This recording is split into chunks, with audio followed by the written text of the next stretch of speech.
match. I will say I really like what Purge said about why he doesn't like the Rubik. Right. I think a lot of what makes a hero scale is just natural survivability with items they eventually buy. DP becomes very tanky, PL becomes very tanky.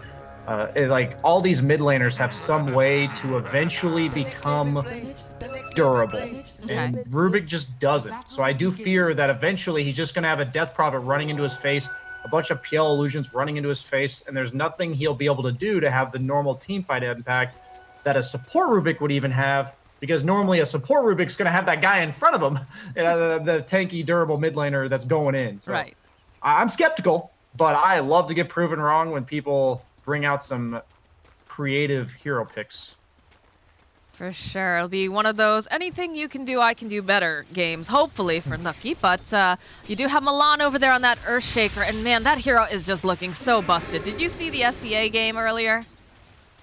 I did not see that one. Morphling. I saw the one that I casted. Was it with Morphling too? It was with Morphling. Yeah, it was Morphling double fissures. They had the shard on the Earthshaker. Like, it was disgusting. I'm assuming the Morphling also bought the shard because that gives him the same benefit when he turns into Shaker, which is... He also had the shard, yes. I believe it's adaptive strike, though. No, I'm saying that when Morphling buys shard, he gets the shard of whatever heroes he turns into. Yes, that absolutely happened. So, it was disgusting. Yeah. So if Earthshaker shard wasn't broken enough on one Earthshaker, I'm sure it's even more ridiculous on two Earthshakers. NA math checks out for sure there. Seeing some little... 2 times broken is very broken. Very. Be interested to see, though, because like we talked about, you know, I think it's later, right? This PL is going to be massive. And this is something that Crystallize really likes to play as well. But if it's gone that late, haven't they already lost at that point anyways? It feels like this draft is a lot more early focused for the side of No Bounty Hunter. Yeah, absolutely. If this game's even, 15 minutes in, I'm not liking their chances. But the fact is, they come online much sooner. PL's going to take some time. And if he doesn't get that room to breathe, his farm can be severely limited by the kill presence that No Bounty Hunter has on such a low cooldown. It's not like some ultimate-based gank potential. It's all just run at you, constant skirmish. It will snowball quickly if the PL eventually gets pinned, say in his triangle or somewhere else on his side of the map. Ooh, all right. That's a big... Okay, well, Desire doing Desire things. Yeah, doesn't even have lift on Rubik, so he set that up all by himself. And yet people keep letting them have it. I will say, I've seen it now, I think 3 times. And this guy is as good at kicking with Earth Spirit as he is in real life. Some pressure being placed on the bottom lane here. And they do have Amar on one of his best heroes. You know, that also, you know, we talk about Desire all the time. You know, he's fantastic on this Earth Spirit. But, you know, Amar's fantastic on the Mars. Now, you also have Milan on this Earthshaker. And he is kind of the new kid on the squad, right? Because he's standing in for the rest of the tournaments. I think Earthshaker's a solid hero to give to a relatively new member of the team on the 4 position, because Earthshaker kind of just does his thing in fights. You don't necessarily need that much coordination between you and your teammates. So, like a hero like Earth Spirit's more about the duo ganks, while Earthshaker's just like, yeah, I got my Blink Dagger, I got my Shard, I'm gonna stun a bunch of people. And he's pretty reliable in the laning stage too.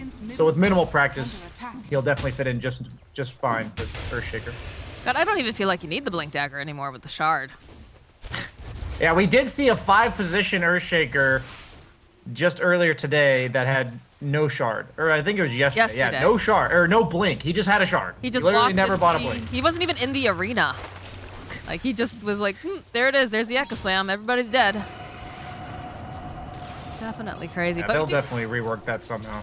I don't know what they'll do. You know what's funny is the fact that the Aghanims and the Shard are 2, like, very contradicting things. Because the Shard has it where you can just be sitting anywhere, and then the Ags makes you jump into everything. Like, it's kind of weird that there's so much anti-synergy between the 2. I'm pretty sure Ags for Earthshaker at this point is a, if you want to draft Morphling and Earthshaker at the same time, there you go. That's about it. Warriors of the wood.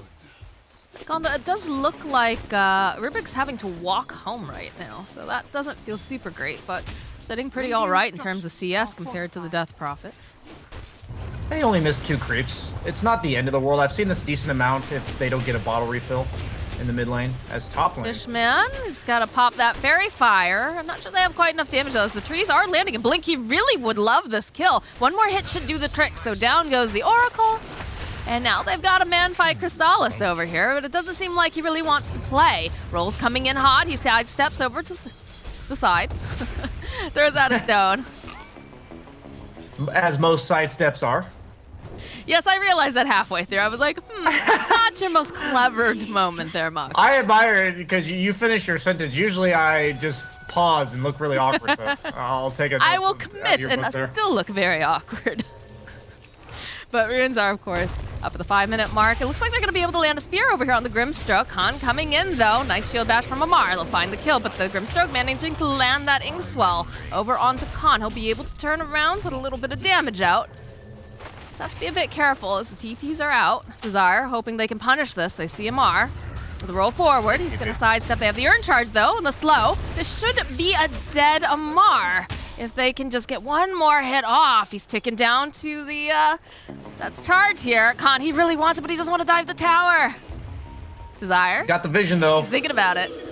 Exorcism gets used over in the mid lane, though, as Ntaki's trying to run away, tries to go for dodge. He almost makes it out alive, but is going to go down. Man, look at Desire. He is hunting. Fisher's going to block and flash over in the mid lane, so it's a good rotation. But no, Amar, he's fine. He's going to limp on home. Yeah, in theory, I really like that TP from Earth Spirit to bottom, but Death Prophet always represents so much pressure on that 5-minute catapult siege. And by going bottom, it means he wasn't available for mid, and they pick on that immediately. So, well capitalized on for Creepwave, but maybe a bit of a slip up to, in the moment, see that Mars low HP bottom, and they didn't end up getting him, which makes it relatively disastrous, even though somehow they gained a net worth lead during that.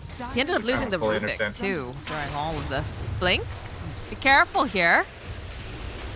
Solace, they've got so much damage. They should just be able to nuke him down. Down goes Blink. Desire is spotted out by the sword. He's pinging it out, though. Yeah, Nature's Prophet's done top now. PL, once he gets 6, there's nothing Nature's Prophet can do against all those illusions. So I'd say right now, Creepwave's got to be feeling pretty good. They're sitting pretty. They don't feel like there's any significant advantage really going over to the side of no Bounty Hunter just yet with this lineup. Yeah, it's going to be that Maelstrom BKB timing for Bloodseeker, where we'll really know who's taking the reins in this game, I think. He's going to ramp up pretty quickly once he gets those items. But until then, I don't see the catalyst, per se, for how they get stuff done on no Bounty Hunter. They probably need the Earth Spirit 6, and the lanes are going to be shoved because of Nature's Prophet. But right now, there's really no pressure to fend off or to do anything on the side of Creepwave, which feels pretty good when you have a PO. I mean, they do have the ability to have these global ganks. Oh, Fishman spots out that double damage and will be able to secure it for his Death Prophet there. But I'm not sure what's going on here with the, with this Rubik pickup again. It's not really doing super much here, and he did die over in the mid lane. Top lane, Blink is getting pressured very heavily here by Crystallis. He's just got to teleport out. He can't stay here. Trees, though, doing a decent job on the tower. Why do those things only give 8 gold? I don't know. I wish I had an answer. Especially the big trees. Do the big trees give more gold? I don't I feel like they should, know. right? They should, but knowing Dota, they probably don't. Oh, I hear a rupture. And it is over on Amar. I think he's okay with trying to fight this, though. As he throws out the arena, holds his ground. The roll in, though, from Desire. They follow up. Milan's over on the other side, but they get the kill over onto Amar. Fishman running away. Desire has the Inkswell on him. No, find an opening. Wow. Oh. Maureen at the last second getting enough damage off to take down Blink. Is he gonna get sniped? Is he gonna make it out? Oh, the rain so drop. close. And he went for a boots of travel this early on, so he went an ultra greedy build after getting this tier 1 tower, but it's gonna help him scale really well into this game. Usually Death Prophet with a hero like PL that's going to soak up a lot of the safe farm will struggle to get past those first couple items, but this Boots of Travel will allow him to pick and choose where he farms a lot more carefully, and also against heroes like Bloodseeker that usually the best solution is to just TP. It will be nice to have a much lower cooldown TP. All right, well, Amar is going to get speared up. Nice save here, though, coming out from Milan as he throws out the fissure. It's going to take a little bit of harass, but doesn't seem like he's in any sort of danger because Malreen's also making his own rotation. Taki is just not having a good game here. Just being chased down, the spear over to the side. They do manage to find the kill on Milan while this is going on, but they'll lose the mid. Kick back here from Desire. He's going to try to run away, but it's very difficult right now. They just have so much nuking damage, and down he goes. And the top lane, Blink, is just having difficulty. They're trying to make a play over here on Crystal, and they do have the Inkswell available to go and slow down Crystal. Splash turning back around here. Blink sitting very, very low. The Rupture comes out. They get a kill on the Courier, and Crystal finally will fall. Yeah, he definitely stuck around too long top. His team's got to eventually give up that tower. Nature's Prophet, just impending doom on your tier 1 tower. Fishman, you're being hunted by the Prophet. Down he goes. That's going to accelerate his Orchid quite heavily. So Death Prophet, who opted to go Boots of Travel over Yule Scepter, PL, who still needs a while till he's getting to a Manta, that might be a huge power spike for them now that he just got handed about 400 gold on top of that tier 1 tower. ATF, I think he goes down here. Desire God signs himself another kill. Also, just wanted to point out, our production told us that there is more gold when you kill the bigger trees. 18 to 24 gold, in fact. Oh, man, that makes it so much more worth it. Value. All right. 18 to 20. Somewhere in that realm. It's just funny that it's like, oh, I killed this 2,000 HP Treant. 18 gold. Hey, that's more gold in your pockets than for a tiny Treant. That's true. Gotta be grateful for what we get. All right, some movement here towards this mid tower. Blink wants to put some pressure down, and they do have the Grim Stroke that clears up the creep waves very nicely.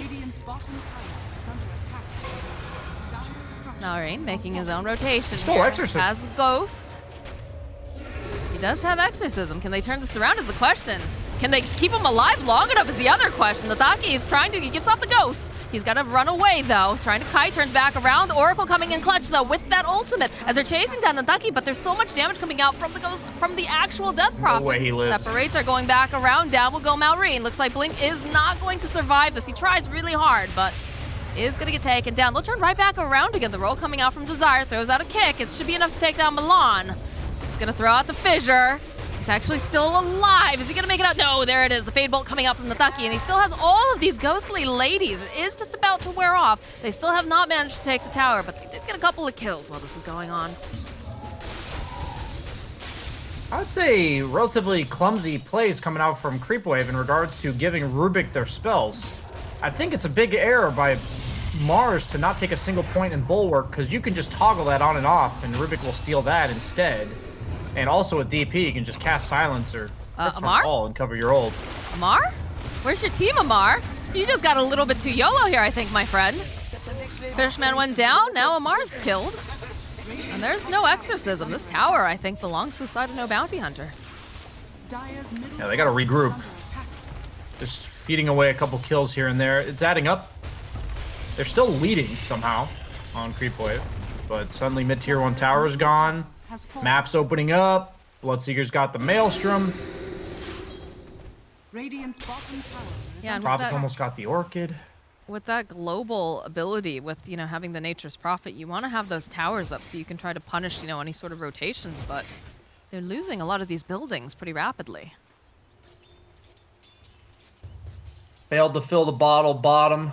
That's a report. Send that to Overwatch. The Enchant Totem picked up on Rubik. All right, so how does Creepwave buy themselves some more time here? Because we talked about no Bounty Hunter. They've got a very scrappy lineup. They're ready to go at any moment, it feels like.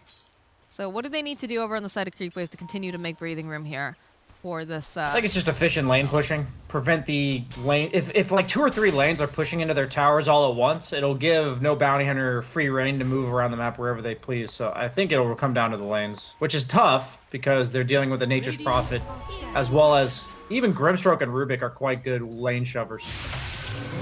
They reveal themselves here on the illusions. And that's a diffuser blade completed now for the PL.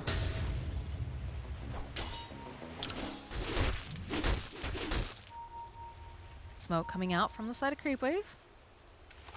So they're getting in position for the runes. Fishman will be able to snap one up. Turns back around onto Blink. Blink's not sure who else is there, so does get a little spooked. Gonna teleport over to the other bounty, though. And that's already gone, though. Milan is a thief in the night here.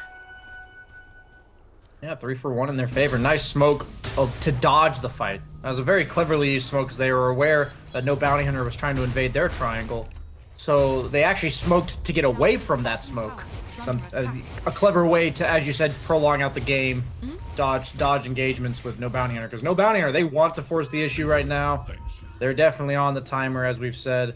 But Creepwave, now that they've got level 2 exorcism, looks like they want to go again. I mean, they smoked underneath a ward. Like, literally on top of the ward. It's probably not going to work then. I didn't see that part. Probably not. Or, you know, maybe they'll try to... No, they're already teleporting out. They said, all right, let's dodge this. I'm assuming that they're coming to kill us. Out we go. So they won't find anything down here, but they will have a bit of the run of the jungle. Nice wards up, though. We'll be able to spot them once they break through the smoke. Yeah, I think what makes this game so difficult to execute for no bounty hunter is that they don't necessarily scale better, but they also can't just take a direct 5-on-5. Nature's Prophet as an offlaner, 1-to-1 compared to a Mars. Very little team fight. Rubik compared to a Death Prophet, unless he gets some major steals, pretty low on the team fight aspect. So it's just tough. They have to make efficient moves consistently. And if Creepwave ever manages to do this, they can just barrel down a lane.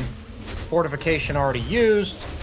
They just can't fight into this, no bounty hunter. And it's difficult for them to get a trade since their lanes weren't pushed in just yet. So good move from Creepwave. Even despite smoking underneath a ward, it does get them the tactical advantage on the map. Dire's middle tower is under TP is coming up towards top lane. Blink does have the Orchid completed, but Fishman sitting right behind Maureen. He'll turn around, though. Fissure's going to be thrown out from Milan, waiting just to make sure that that teleport is cancelled. Khan joining in the fight, though. The Echo Slam being revealed by Milan with that Blink Dagger. Go and grab 2. Desire trying to roll on out. Not going to be able to. And Thaki is taking so much damage here, and he doesn't have a save for himself. Down he goes, Fishman. And then Maureen just fighting over here with a Mar. Blink over on the corner. This is not looking good for Blink. He does go down. Buyback. Oh, God. Not sure exactly what happened there. Ooh, all the tips going towards Desire. Flash? This is looking like a dead Flash. I don't think he's able to run away from this, is he? Well, I guess with the Inkswell, he's pretty fast. Alreen's also quite fast, though. It's a very slow the travel paying off. As he goes boots of travel act. I don't know if I've ever seen this from Death Prophet. I'm not flaming it. It's just I think most games you're not able to get away with this. Usually you have to go Yules or BKB somewhat early. And the fact that he gets to delay that BKB, both of these items he has are luxury, farm accelerating, damage accelerating items. He's going to scale even harder than he usually does as a Death Prophet. And if you're dealing with just a PL late game, that's scary enough. And they've got top 3 net worths going on the side of Creepwave here. That's what we were saying needed to happen. They needed to at least be drawing even or be ahead, and Creepwave is definitely making that happen, where as no bounty hunter, they're struggling to find a foothold here.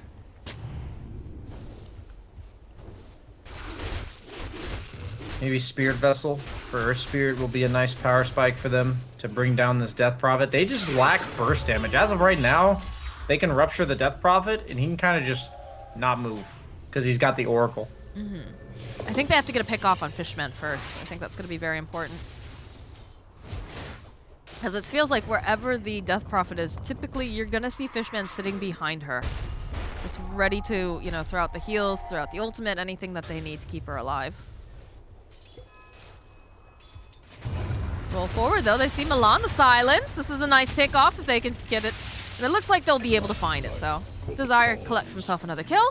And Ladaki still does not have a spell.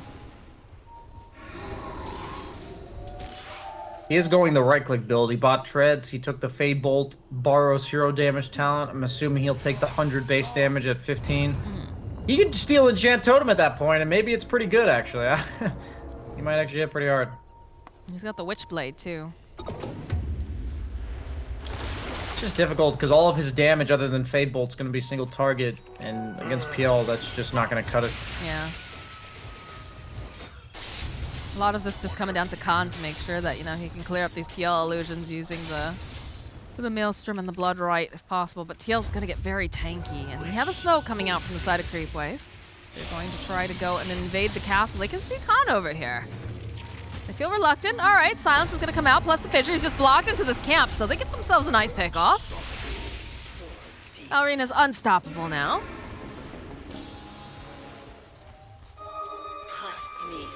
It looks like, what do we get for a steal here? Get the Crypt Swarm again. And they're gonna go and just walk right into the pit, use the Exorcism. They're feeling real strong on the side of Creepwave, and for good reason. Yeah, they're going to afford to delay the tower push bottom, but now that they've got the 5-on-4, I think it would have been easy enough to walk in with all your ultimates at the ready. But now without that Bloodseeker, Oh, Desire! Desire snatched up the Aegis! What a player, this Earth Spirit. He's coming right back up again. He's probably gonna die. But they managed to go and get the Soulbind off his flash, trying to get in the middle of all of them. Does manage to stun him. They get the kill on Crystallis. They'll turn back around to go and just Soulbind them up here. ATF, he's not looking too great, but neither is Blink because he goes down to the arena. He's absolutely fine. Rupture's gonna come out again here over on the Death Prophet. Try to buy her a little bit more time, but Khan, he's hungry. He's chasing after Malorine, and he'll be able to get the kill. Fishman also to go down. Over back in the pit, you can see that there's an Earthshaker. He would love to do anything here, but he needs some help as Amar finally gets taken down. And there's the kill on Milan. The Ducky finally getting the kills that he's looking for with triple of them. Okay, if they win this game, we will all remember this moment as the moment the game turned in their favor, because I think this Rubik was level 13 prior to that engagement, and now he's level 16 after a triple kill, gets the 100 base damage. Sick Aegis steal you see coming out from Desire, perfectly timed. He really had no way of knowing exactly when that Roche was gonna die, so that's even more impressive. That was definitely play of the game here, at least so far. But man, if ever there was a reason to like just not let Desire get this here, like that one really helps solidify it. Like this guy just makes plays left and right. He puts the pressure down. I mean, I'm not complaining. I love watching it and casting it personally, but for their opponents, might not want to let this guy get this hero. At what point is it? Like, do you have to respect it so much that you have to ban it out first round? I think they're proving it time and time again. Yeah. They always first pick it, and he always has a standout performance, win or lose.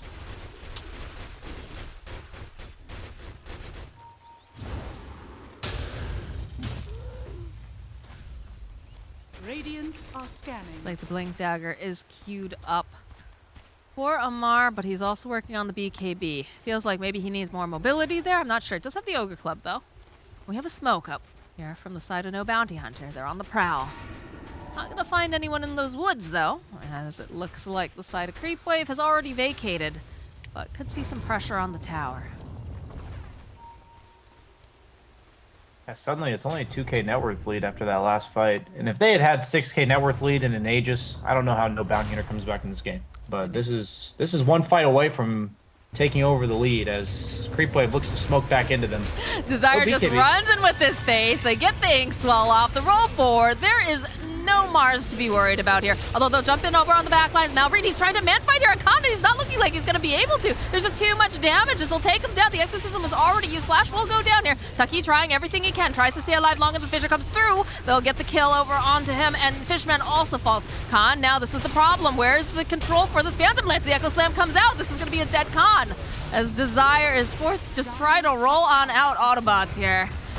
And the Fissure comes in. You're not going anywhere, my friend.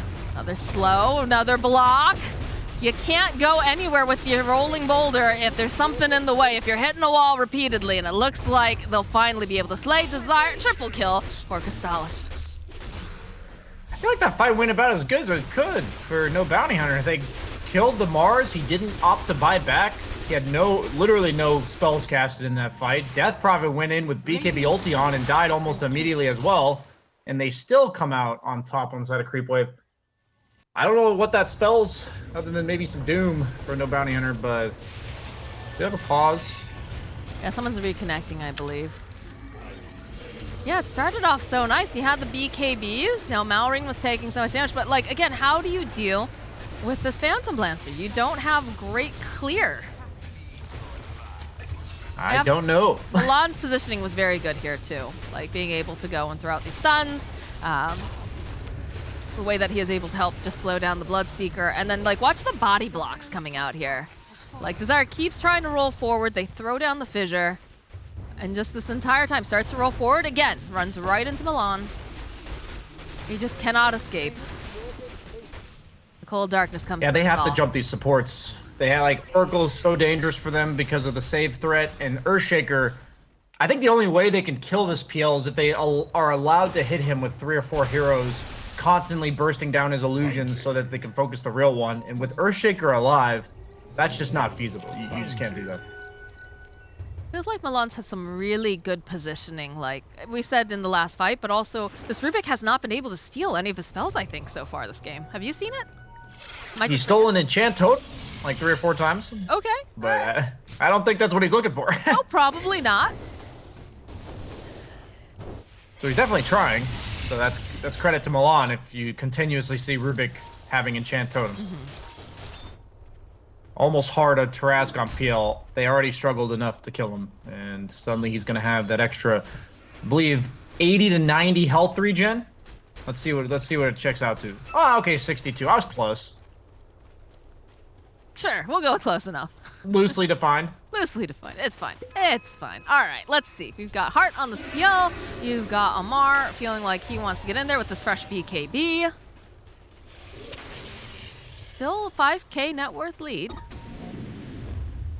And there's a big old smoke coming out. So maybe Creepwave can get themselves an advantageous fight here. Flash, though, is very forward.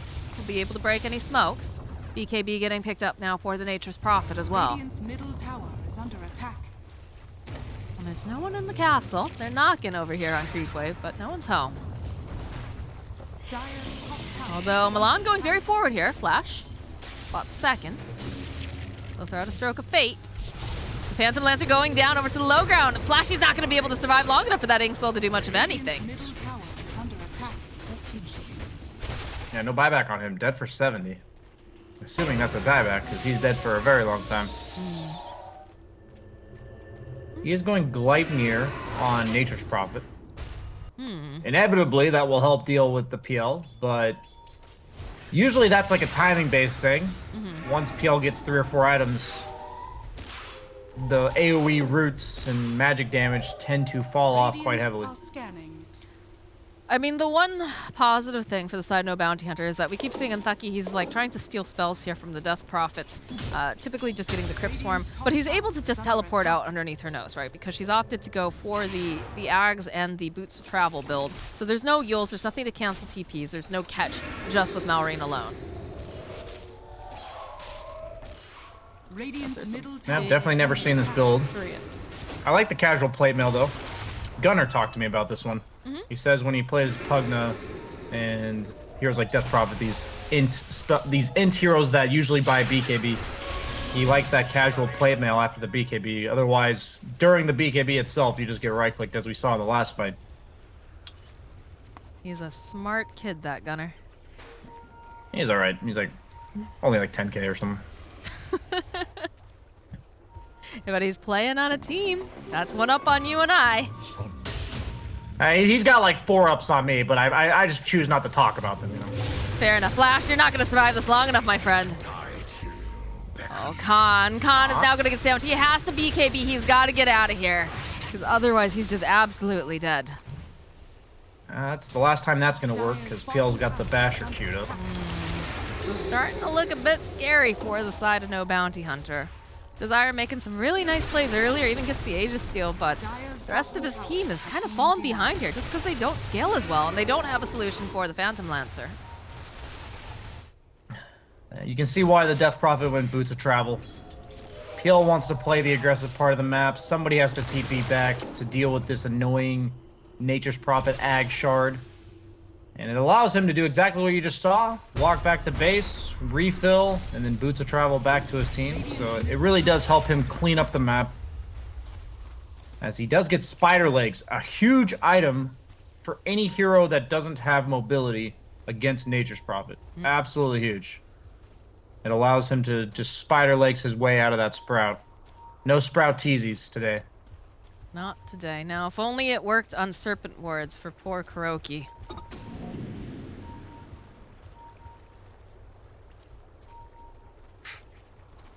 That was pretty funny. That feels bad. Oof. Radiant's top tower Not just is under once, attack. not just twice, but 3 times that happened.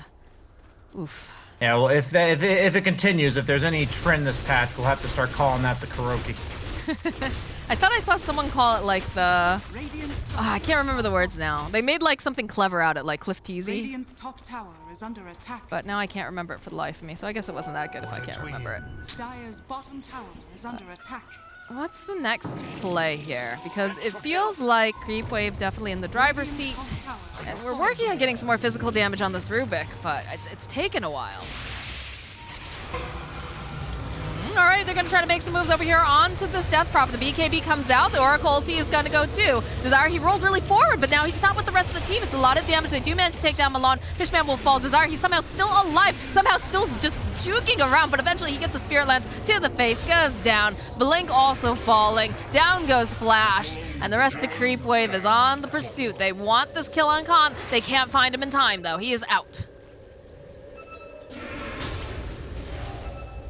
They're being really greedy with their buybacks on Creepwave. That's twice now that a heavy teamfight contributor, it was last time Mars, this time Earthshaker, has opted to hold their buyback when there's a fight going on near their base. So it's not necessarily flame, it's more like confusion. I've been seeing a lot of the tier 1 teams buying back a lot. So I'd be curious to know why they are opting to hold on to those. But they win the fight nonetheless, and it's going to turn into an Aegis and a cheese. Crystallis can do pretty much whatever he wants in this fight now, if he couldn't already do that anyways. He brings the Orb of Destruction on Death Prophet for the Roche. I'm assuming he'll put the Spider Legs back in when he wants to play the map. That's efficiency right there. You've got it, so why not use it? This shard is just too good. Actually, so ridiculous. Get the big old trees, though. Going down the 18 gold, get him! Get him! That's money for your pockets. Valrain's just gonna come through, start cleaning them up, and they have an elegant solution for dealing with them. He's queuing up the Octarine Core. Not quite as nice on Death Prophet as it used to be. There's heroes like Batrider that prefer the cast range over the spell lifesteal. Definitely think Death Prophet would prefer the spell lifesteal, but obviously the heroes pretty much exorcism as the game goes on, so the lower the downtime on that, the better. Radiant's middle tower has fallen. Middle tower goes down, and it's a scary thing to consider the fact that they don't feel confident to make the jump on this Phantom Lancer, knowing that Malrine is home. Like, they could take an advantageous fight, but this PL's just so big. He's got an Aegis. Like, it's so hard. Like, look, Blink is the next highest, or rather the highest in terms of net worth over on the side of No Bounty Hunter, and he's sitting at 14K, whereas the Phantom Lancer is 20K. I feel I think this Nature's Prophet shenanigans has been figured out. At the start of the patch, it was completely obnoxious, but I think most teams are realizing you just have to buy Boots of Travel on one of your cores.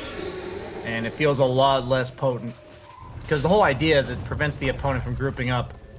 And this stage in the game, the way these teams think is that they have to be able to BS5 at any given moment. It's not necessarily that they have to always B5. And as long as you have this hero that's pushing on her side of the map and then able to TP to the team, Nature's Prophet just doesn't prevent that from happening. Well, we have the Abyssal They're Blade looking for picked him, up though. now for the Phantom Lancer. This game is getting harder and harder. Milan thinks he's here. We'll have to be very patient Dire's for bottom Nature's tower Prophet to come is back. under attack. I need to set up some Tinker Wards if they want to catch him. Might not be the worst idea, but they do manage to And put a bottom decent lane, chunk look here. at this tier 3! It's actually ridiculous to see how much damage these treants do. They take over half the tower's HP. You know, they might have a solution for this, but it's still damn annoying.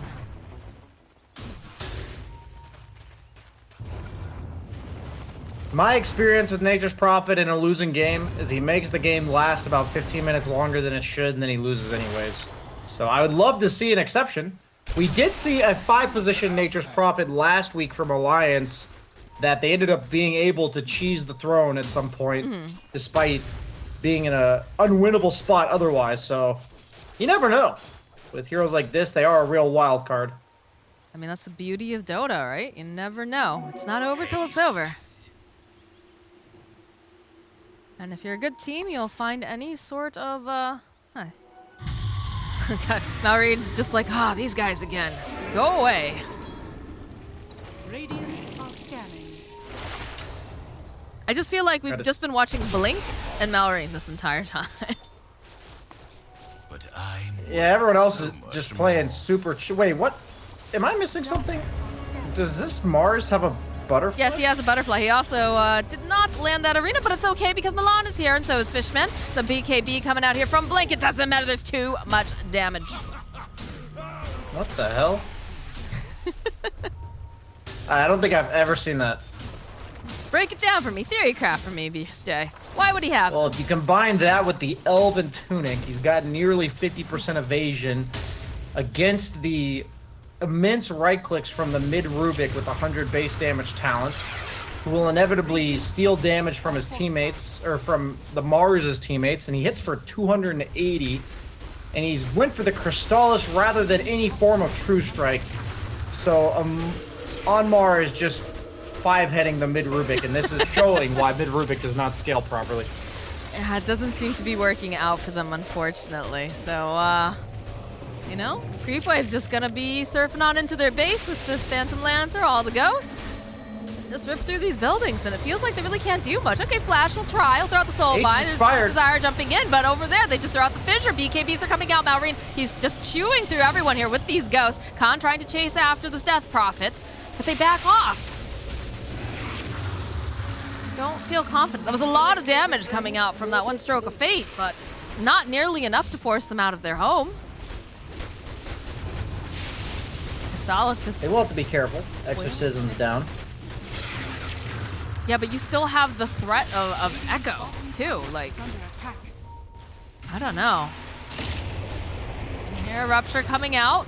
Don't seem too concerned over on the back line, though. Desire does find Milan, so they're going to try to make sure that he can't get off his ultimate over on the back line, too. Fishman, he's taking a lot of damage. Is he going to be able to survive? It looks like he is, because down goes Fishman eventually, though. Desire also falls, is going to buy back. Flash also falls. Crystallis is getting chased after here again, and they've got a decent amount of damage. Khan trying to chase him. This is going to turn right back around, though. He's going to try to fight here with ATF.